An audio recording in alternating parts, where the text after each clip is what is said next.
নমস্কার বন্ধুরা, আমি আঁখি আর আমার চ্যানেল আঁখিস ফ্যাশনে তোমাদের সবাইকে স্বাগত। আঁখি কিন্তু আবার খাবার নিয়ে চলে এসেছে। তার আগে আমাদের এখানে কীরকম বরফ পড়ছে সেটা আগে তোমাদের দেখাই।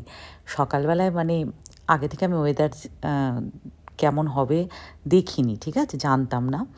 হঠাৎ করে দেখি বরফ পড়ছে, ঠিক আছে। থইয়া আমাকে বলল, কি সুন্দর দেখো বরফ পড়ছে, কি ভালো যে লাগে। কি বলবো, আমরা তো আর ইন্ডিয়ায় কলকাতায় থাকি আর কি, এইসব তো দেখা হয় না। এগুলো দেখলে মনে হয় দেখেই যাই। আমি ডিসাইড করলাম আমি রান্না বান্না করবো না, ঠিক আছে। কালকের একটু ডাল রান্না করা আছে, সেইটা দিয়ে আমি খাবো। আর থইয়া চলে গেল এই বরফের মধ্যেই বেরিয়ে KFC-তে ক্রিসপি চিকেন আনতে। এলিনাও খাবে। আর এবারে আর বাইরে বরফে গিয়ে বেশি একটা খেলাধুলা কিছু করতে চাইনি এলিনা, তাই জন্য আমিও যাইনি। এই দেখো, থইয়া নিয়ে চলে এসেছে ক্রিসপি হট উইংস KFC-র, ঠিক আছে।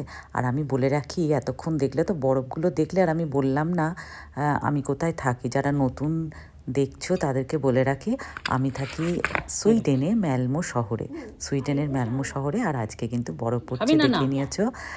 আর ক্রিসপি চিকেন নিয়ে এসছে KFC থেকে থইয়া। এইটা কিন্তু অরিজিনাল চিকেন, এটার টেস্ট আলাদা, এটাও খুব সুন্দর। বার্গার নিয়ে এসছে, র্যাপ নিয়ে এসছে।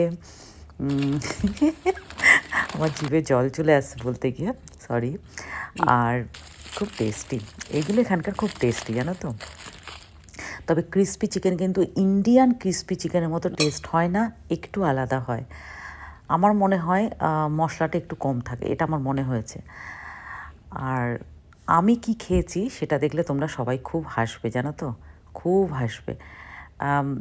এই পিসটা তো আমি খেয়েছি, বলেছিলাম রেখে দিবি আমার জন্য। আর হট উইংস আমি কি দিয়ে খেয়েছি সেটা দিয়ে একটু পরেই দেখতে পাবে আর কি। আর এই পিসটা খুব সুন্দর। থইয়া কিন্তু বুকের পিস খেতে ভালোবাসে, আমার বরের কথা বলছি।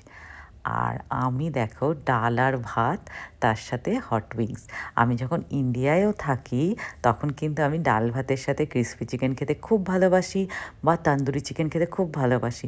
আমার মতো তোমরা যারা যারা এরকম খাবার খেতে ভালোবাসো আমাকে কিন্তু কমেন্ট করো, তাহলে ভাববো যে এটা খুব একটা হাস্যকর কিছু না। আর দেখো, বরফ কিন্তু অতটাও পড়ছে না, অনেকটা পড়া কমে গেছে, অল্প অল্প পড়ছে। আমি কিন্তু খাওয়া দাওয়া সেরে বিছানায় শুয়ে শুধু এটাই সন্ধে অবধি দেখে গেছি, যতক্ষণ না লাইট অন হয়েছে। সন্ধেবেলার দৃশ্যটা আরও সুন্দর লাগছিল, আমি পরের ব্লগে দেবো, নাহলে না ব্লগটা অনেক বড় হয়ে যাচ্ছিলো, জানো তো।